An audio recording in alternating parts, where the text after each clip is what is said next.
Allah kabul etsin. Allah yollarınızı açık etsin. Açık hanım.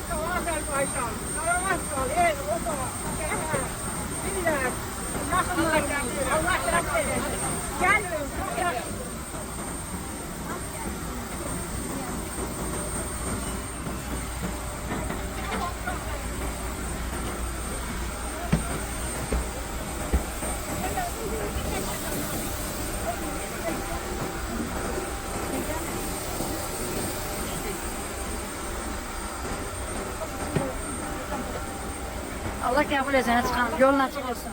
Allah'ımız şükürler olsun. Değerli izleyicilerimiz, artık biz de yerimine salamat kalın, güzel milletim, güzel halkım. Allah her bize nasip eylesin. Eyyam Fatime'nin əzalı günlerinde Allah Teala bize yol açtı.